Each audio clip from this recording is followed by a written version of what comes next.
If one is aware in oneself, of oneself, one sees how desire is so extraordinarily strong. Desire for power, to dominate people. Desire for, you know all this. I don't have to go into details. You know it all very, very well. And we live under this pressure. And so, not only physiologically one becomes ill, strain of it, but also psychologically, it's a great travail, it's a great problem. I desire, say for example, to be the most marvelous person. And it's a constant strain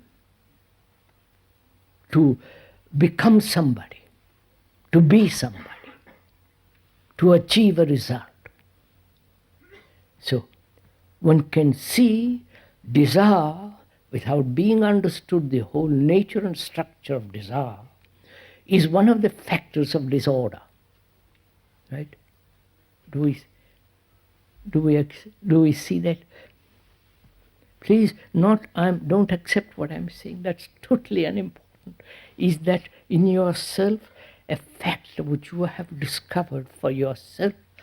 Say the desire in all its multiple forms and multiple expressions does breed confusion, does breed disorder. Right? And most people have said control desire, suppress desire, or fulfill desire. Go to the extreme of desire. They have done all these tricks. Talk to any monk and they will tell you we must suppress any desire, carnal desire, or any form of desire in order to serve God, or whoever God is. And so there is always this suppression, control, constant conflict. You desire something, you suppress it, you rationalize it, you control it, you run away from it, and so on. So what we are trying to do, what we are saying is, let's find out the nature of desire, how it arises, and whether we can give desire its proper place and not in any way suppress it, control it, destroy it. Right? Can we go? We're going to go into that. So one must find out the whole nature and the structure of desire. Find out for oneself. Not be told what is the nature and structure of desire. Then if you accept it, you'll come back next year or next 30 years and say, well, that's exactly where I am.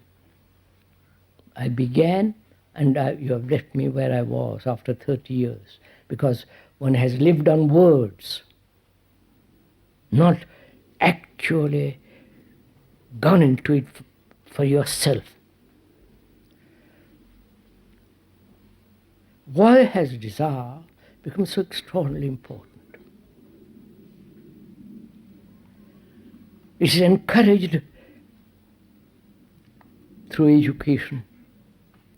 In every form, society, all things around us encourage this process of desire. I want to find out why desire has become important in oneself and what is desire. So I must first understand the nature of sensation, right? Sensory perception, senses. I must understand the way of the senses. Well, may we go on?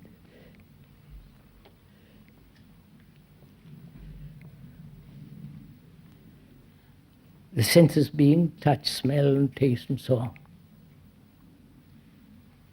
And we never function with all the senses in operation. I wonder if you understand this. No? Taste becomes so extraordinarily important. If you're a gourmet, if you like good food, wine and all the rest of it, taste becomes extraordinarily important. Or if you're sensitive, music, only music becomes important. Hearing of lovely sound and the space between sounds and the quality of sound.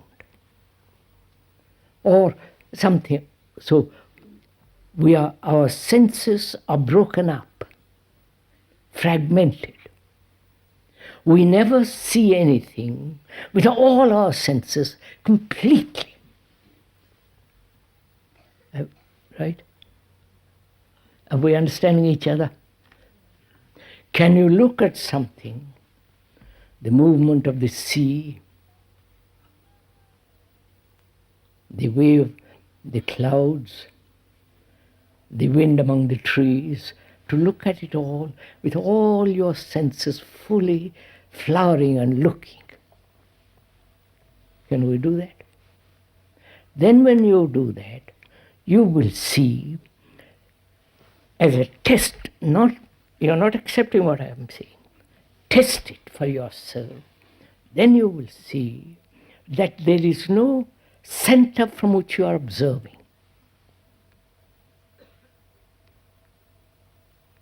There is no division caused by the center who say, I am different from that.